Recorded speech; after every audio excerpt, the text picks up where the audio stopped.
All right, kindergarten artists, today we are going to finish up your Jim Dine Hearts and get them ready to be framed for the art show.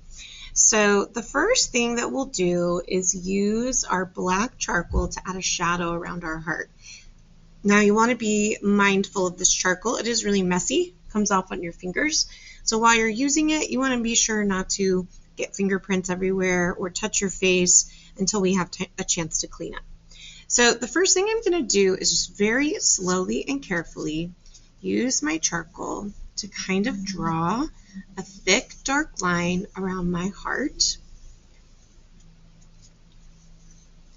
And I want to try to draw right on the edge of my heart. I might even color back and forth a little bit because I want that line to be very thick. You could even go around twice. Just make sure if you go around twice, you're not making a new line. You're just making the line thicker. All right, now very carefully with one finger, I am going to spread my black charcoal away from my heart. So I'm going to start up here in this point of my heart, and I'm going to put my finger down and pull outwards. So I'm just going to spread from the line to the outside. It's going to make my heart look like it's got a really cool shadow. I'm going to take my time because I really want to spread the shadow evenly around the whole heart, little by little. And if there's a spot where you feel like there's not enough chalk or charcoal, you can go back and fill it in a little bit. Now, notice that I'm not rubbing my finger back and forth. I'm putting it down and I'm pulling one finger at a time so that I make sure that I don't smudge up my really pretty heart. All right, now that I've spread my charcoal all the way around my heart, I'm going to take a minute to wipe down my fingers with one of our yellow rags, and then I'm going to add some highlights to my heart to make it look shiny. All right, now I've wiped my fingers clean. I've got my paintbrush and my white paint. I do not need a lot of paint at all, so I'm going to get the teeniest, tiniest bit of paint on my brush. It's not going to drip. It's not going to be a big blob. And I'm going to add a few little highlights just by making one brush stroke or one dot. And I'm going to do this on the very top edge of my heart here on both sides. And it doesn't have to be even. I could do 2 here and 3 here.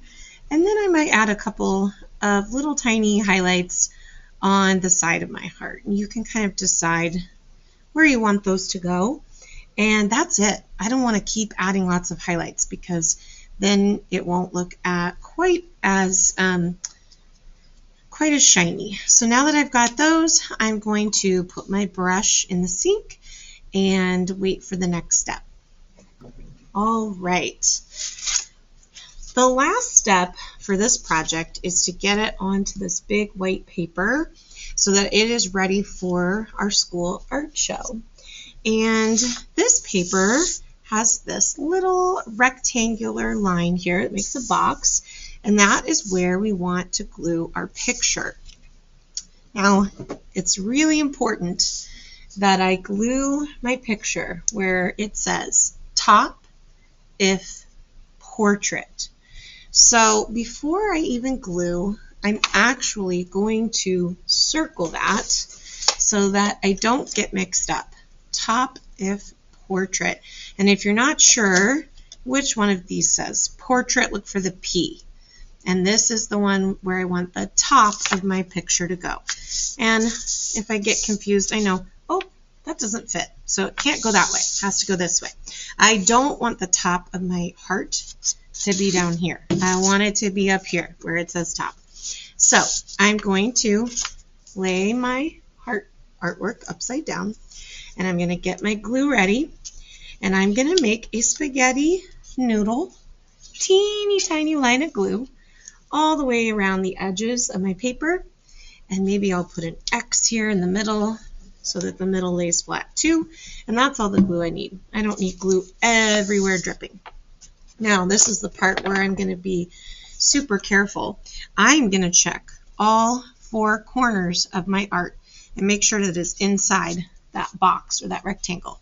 So I'm going to check corner number 1, corner number 2, corner number 3, corner number 4, and if they're all in the right spot, I'm going to gently hold down the corners of my art to make them lay flat.